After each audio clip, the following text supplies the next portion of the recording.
Good afternoon, my dear students. Today I study fundamental theorem of arithmetic. This is the part of topic real number. In this section we has to do with multiplication of positive integers. इस section में हम लोग positive integer के multiplication के बारे में पढ़ते हैं. All of you already know that every composite number can be expressed. आप सभी लोग जानते होंगे कि जो भी कंपोजिट नंबर होता है उसको हम लोग एक्सप्रेस कर सकते हैं प्रोडक्ट ऑफ प्राइम नंबर के प्रोडक्ट के रूप में इसको हम लोग लिख सकते हैं और इन यूनिक हो, और वो जो वे होगा जो हम लोग लिखेंगे वह यूनिक होगा, वैसा दूसरा कोई किसी भी कंपोजिट नंबर का नहीं हो पाएगा.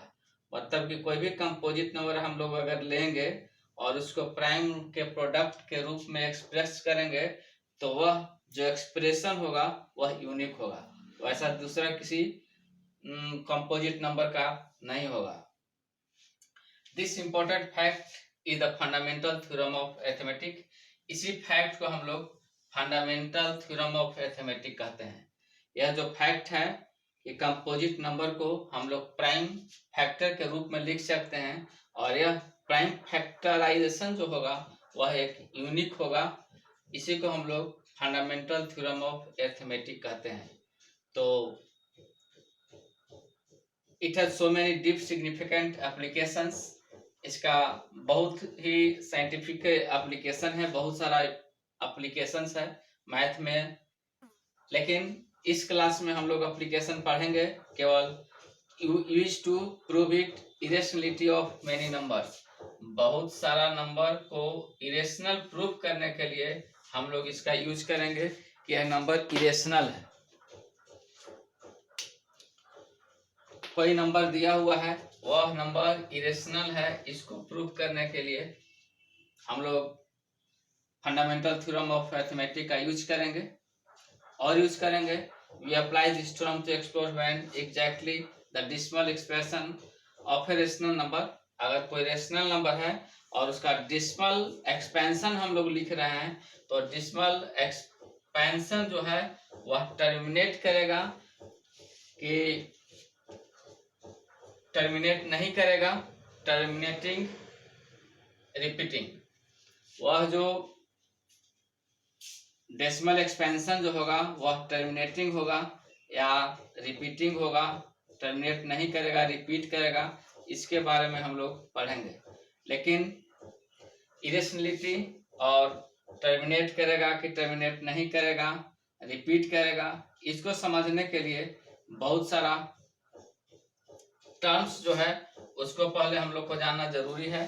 जो टर्म हम लोग को जानना जरूरी है वह टर्म है rational number, irrational number, prime number, coprime number, composite number, integer. आप लोग पहले से भी जानते होंगे कि रेशनल नंबर हम लोग किसको कहते हैं.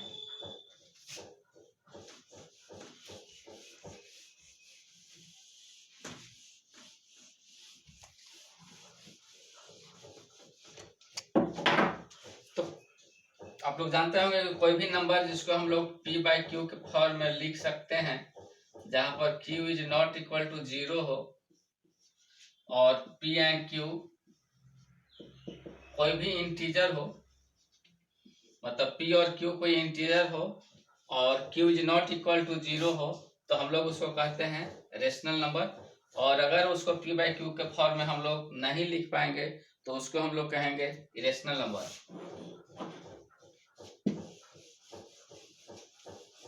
जैसे एग्जाम्पल हम लोग लिख सकते हैं 7/9.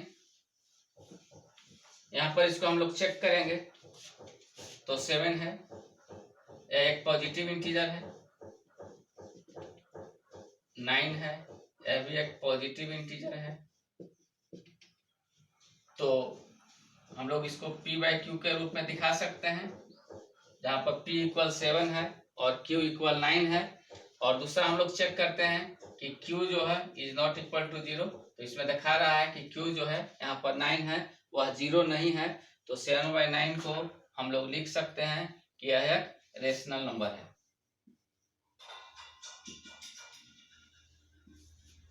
7/9 को हम लोग लिख सकते हैं कि यह एक रेशनल नंबर है। उसी तरह से अगर हम लोग लेते हैं √5, तो √5 रेशनल नंबर नहीं है, क्योंकि इसको p/q के फॉर्म में नहीं लिख सकते हैं, क्योंकि यहाँ पर p जो है वह पॉजिटिव इंटीजर या नेगेटिव इंटीजर नहीं है, तो इसको हम लोग p/q के रूप में नहीं लिख सकते हैं, इसलिए लिखेंगे कि यह इरेशनल नंबर नहीं है। यह इरेशनल नंबर है, हम लोग लिख सकते हैं कि यह रेशनल नंबर नहीं है। √5 क्या है? इरेशनल नंबर है, क्योंकि इसको हम लोग p/q के रूप में नहीं लिख सकते हैं। दूसरा हम लोग को समझना था प्राइम नंबर।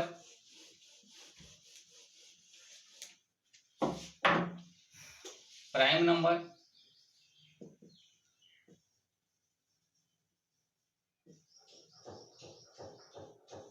तो प्राइम नंबर हम लोग उस नंबर को कहते हैं जिसका केवल 1 और नंबर इटसेल्फ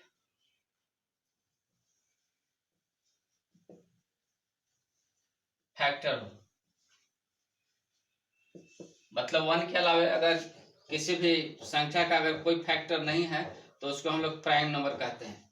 जैसे कि हम लोग 3 लेते हैं, 3 को अगर फैक्टराइज करेंगे तो इसका फैक्टर 3 होगा और 1 होगा,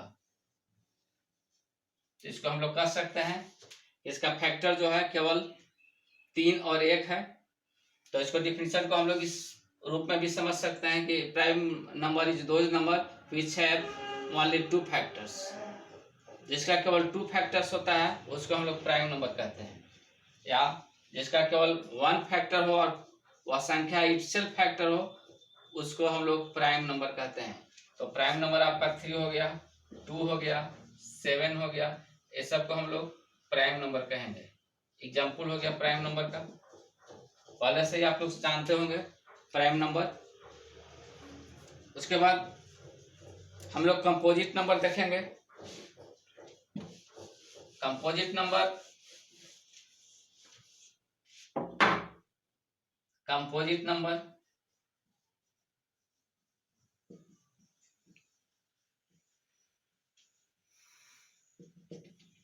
कंपोजिट नंबर उस नंबर को कहते हैं जिसको मोर देन 2 फैक्टर्स हो। कंपोजिट नंबर हम लोग उस नंबर को कहते हैं जिसका फैक्टर 2 या 2 से अधिक है, मोर देन 2, जिसका फैक्टर 2 से अधिक हो। तो हम लोग लिख सकते हैं 6 के अगर फैक्टर के रूप में लिखेंगे तो 1 हो जाएगा, 2 हो जाएगा, 3 हो जाएगा, 6 हो जाएगा। तो यहाँ पर 6 जो है उसको हम लोग कंपोजिट नंबर कहेंगे, क्योंकि इसका फैक्टर 2 से अधिक है। उसी प्रकार के हम लोग 9 ले सकते हैं, 9 का फैक्टर हम लोग लिख सकते हैं 1 हो गया, 3 हो गया, 9 हो गया। तो यहाँ भी फैक्टर शो कर रहा है कि 2 से अधिक है, तो 2 से अधिक जिसका फैक्टर होता है उसको हम लोग कंपोजिट नंबर कहते हैं।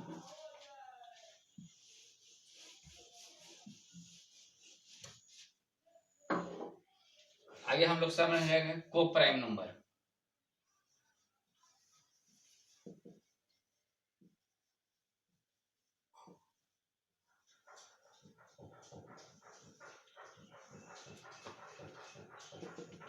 को प्राइम नंबर वैसा नंबर होता है, को प्राइम नंबर वैसा 2 नंबर होता है जिसमें कोई भी कॉमन फैक्टर नहीं है। जैसे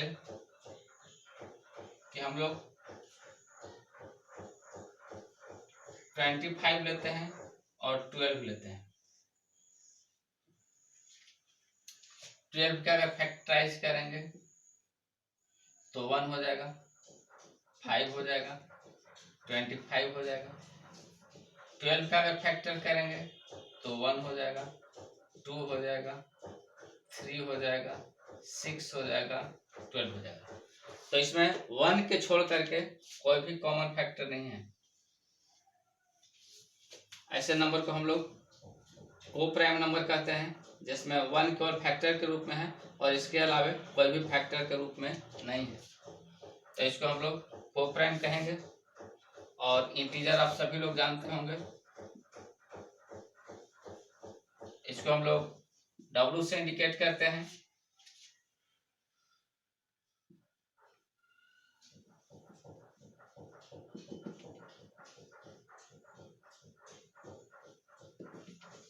इस तरह के जो कलेक्शन है 0, -1, -2, -3 और 1, 2, 3, ऐसा पूरे कलेक्शन को हम लोग इंटीजर कहते हैं। रेस्ट जो होगा अगला क्लास में। Thank you.